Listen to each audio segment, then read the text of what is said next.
The thing I remember about the conspiracy stuff is the cigarettes, because you're sort of like, you don't buy that tobacco is dangerous, or maybe you do, but I don't know to what extent. Let's delve into that as well, because I find that interesting. What research have you done on the topic? Oh, that is a whole rabbit hole. The unfortunate thing about the tobacco topic is that there's no group that I can be behind, or that can be behind me. It's probably one of the most controversial, if not the most controversial sides to put yourself on in regards to health.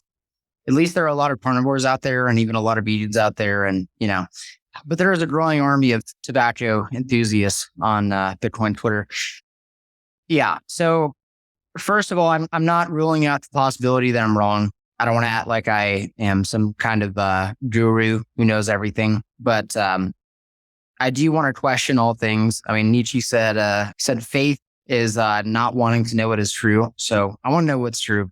I want to question things around me. As far as how this relates with tobacco, now there are a few things. Let me just pull something up here. Yeah, this is turning to our most provocative episode yet, Luke. Because of our attempt at not making it provocative, I think. Yeah, I'm sorry, guys. I really don't intend to be this way, but it's just born this way. No, it's fantastic. It's so much fun. I'll say the most provocative thing so that you don't have to. Oh, thank you so much. That's really considerate of you. Yeah. Female voting rights is the worst idea humanity had since voting rights. Is that even provocative at this point? Or I don't know if that's even controversial at this point. We found our opening clip. Yeah. All right. So tobacco. All right. I am 10 pages away from being done with a book that I actually shared on Twitter. It's called Why Smoking is Good for You. And it's written by a medical doctor. So Dr. William something, and maybe you can put it in the show notes if anybody's interested. I find it to be a very interesting book. It was written in the 80s. The anti-smoking campaign really began in the early 70s. But basically, this book talks about, from this doctor's perspective, and he cites a lot of other medical authority as well. Yes, an appeal to authority argument is important sometimes, I will say. So it's at least interesting to consider, right? Because the idea is that, you would think that in the 70s, when people discovered that smoking causes cancer and all these things, that all of the medical authority believed that, but there was a lot of medical authority which did not. The common trend I'm seeing with this book is that there are a lot of parallels between the COVID mask jab crowd and the anti-smoking crowd. The anti-smoking campaign was, at least in my opinion, the origin of controlling other people because of health medical choices they made on their own. It's also similar to the whole COVID idea, because questioning the science, right? The anti-smoking campaign, you can look at a lot of these studies that they cite, and they're very questionable. But the idea of trust the science, this was very popular among them as well. Now, as far as the lung cancer idea, that belief system of smoking causes lung cancer originally came out of, I believe it was the Royal College of London. And the study that they conducted, they took a bunch of rats and they exposed them to cigarette smoke. However, the cigarette smoke they exposed them to was about equal to about 100,000 cigarettes burning simultaneously in a very closed off environment. So, that's a huge difference from one cigarette, right? Another, I guess, data point on the idea of smoking and lung cancer is Japan and Greece. So Japan and Greece have the highest smoking rates in the entire world, and some of the lowest lung cancer rates in the entire world. So what's up with that? That's pretty odd, right? Smoking also is linked to higher testosterone. So if you want a society full of weak and docile people, then would make sense that if this thing raises testosterone, they wouldn't want people consuming it. I have a friend, he's a nutritionist, been a nutritionist for 12 years. He's not as published as I am, but he also firmly believes smoking is not bad for you and actually has health benefits. And he sent me this study showing that tobacco is correlated with about 15% higher testosterone levels. So anyways, go ahead, Knut. The interesting thing here, I think, is I don't buy that any of these things are deliberately there to de-emasculate people. I think smoking is one thing that I don't know about the testosterone level thing there, but if it's true, then it's sort of the same thing as the food pyramid. That is basically the opposite of what it should be. It should be turned upside down and you're fine because it has like all the carbs, like that should be your main food. And then meat on top, very little of that, please. So there's carb and sugar in the base. And so if you turn it around, it becomes much more healthy. And maybe that has made us like more docile sheep as well. And all of these things together. The thing I have such a hard time believing is that this is some grand scheme or plan from some evil villain in a lair somewhere stroking a cat or petting a cat. But because I think it's the other way around, that these things happen. A study shows something, society changes because media says this and that. And in the long run, that turns us into docile sheep that start voting for these, more and more socialistic authoritarian types. So I think we got the causality wrong, maybe. Maybe we did it all to ourselves and there's no big evil mastermind. Maybe, or a lot of us are wired to just be docile sheep in the end. Do you see where I'm getting at? Yeah, I do. It's kind of like the reverse. Well, I can say, I don't know exactly what your guys' opinion is on COVID, but I would imagine that we have a fairly similar idea, which is that you shouldn't force people to have injection in their bodies. Whether you agree with it or not, the idea of forcing somebody to inject something in their body is totally wrong. Yes. And that's the idea of shutting somebody's business down is horrible. All these things that happened during COVID are pretty bad. And I don't think that's solely because people wanted it, right? I think these are laws that were passed worldwide, which severely limited people's liberties. I can see you want to respond to that. Yeah.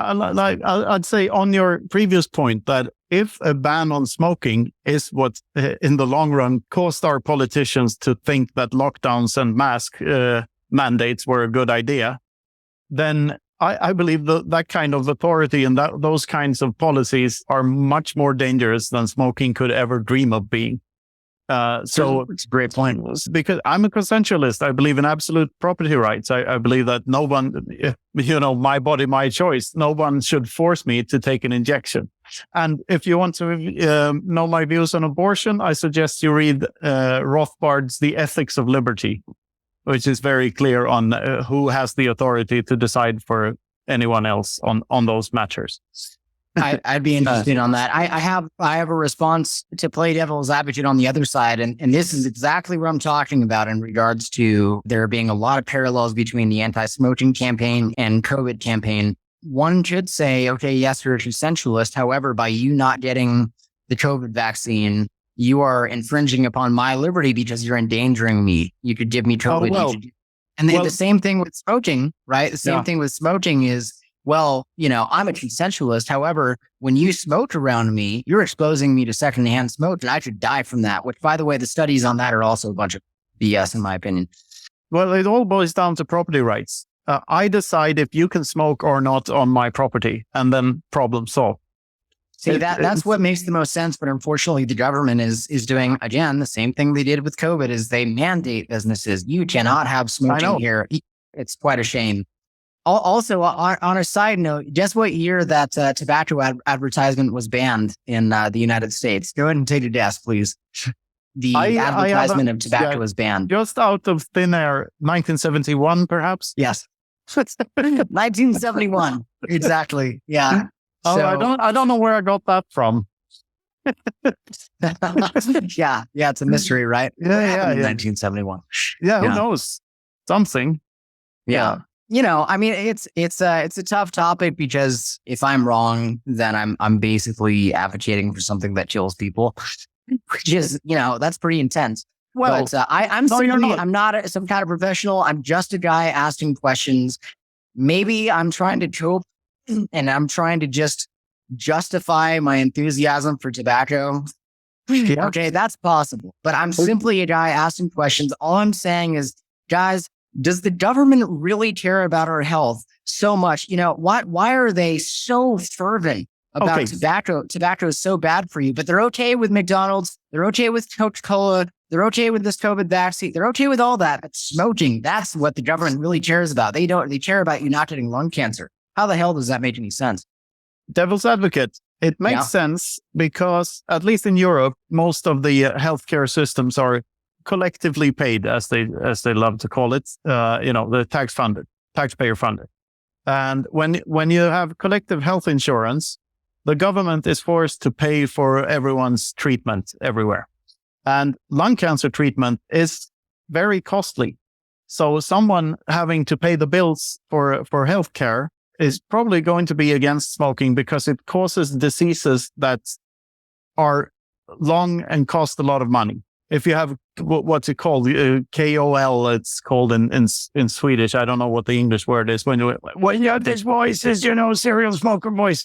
I know. They have to get a lot of treatment, an expensive one at that. So I can see how they would like to ban something that costs them a lot of money. And I think people dying long and slow, painful deaths do cost the government a lot of money. So that's the devil's advocate thing there. But the solution is right there. Ban the government, remove them, and make people pay for their own goddamn health insurance. And I don't mean by a government-funded Pfizer cartel style, everything is super expensive as in the US and with the money printer in the background. That's not what I'm talking about. I'm talking about sound money standard healthcare system that everyone gets to choose whatever healthcare system they want, and they have to take responsibility for their own health, and thereby you solve the problem. That's really the crux of the issue is yes, take personal responsibility. And if you're going to say, okay, well, we should outlaw smoking because I might have to pay for people who get lung cancer, or I think what you were talking about was emphysema, by the way, then let's just take that to the maximum. That we should outlaw junk food. We should outlaw, anything else that makes people unhealthy, right? So, and in regards to the idea that smoking is unhealthy, I mean, it is pretty ironic because if you look at how people looked when smoking was very popular, I mean, everyone smoked 60 years ago. Everyone smoked. People looked healthier. The obesity rate was far lower. Smoking does increase your metabolism. Even somebody that's against smoking will even admit that it increases your metabolism. So smoking helps prevent against obesity. Yeah. A lot of people, when they quit smoking, they get fat. They get fat, right? But then again, devil's advocates, people live longer now. The median age of dying is increased in almost every country. So we might look like we're more unhealthy, but it's not entirely true on a collectivist, from a collectivist viewpoint, at least. Yes, you should say that. I also believe, at least in the United States, which is probably one of the most unhealthy countries on the planet, if not the most, the average life expectancy is decreasing as well. So there's that. It is. Yeah, it is. And, the thing is, human beings have been smoking tobacco for literally thousands of years. I have a grandma. My grandma's like 93. She's been smoking a pack of Marlboros a day her entire life since she was 16. We're all going to die. So I don't know. The reality is that you can find a study for any belief that you want to have. I saw a statistic once that 1 in every 4 smokers die from something smoke related. And there's a very positive way of viewing that. Like 1 in 4, I mean, it's not that high of a risk.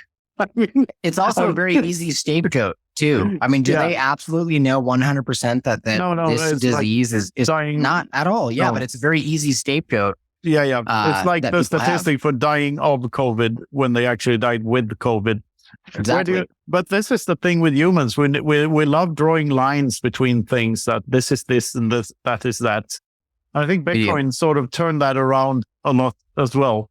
Oh, back to Christianity and Bitcoin. Let's drop the cigarettes and nicotine for a while. Yeah. We're quitting smoking right now. Yeah. Let's quit smoking. Yeah, a lot of Bitcoiners see Satoshi as this messianic figure that did the most altruistic thing anyone can ever do, which is like leave when he could have been like the richest man in the world.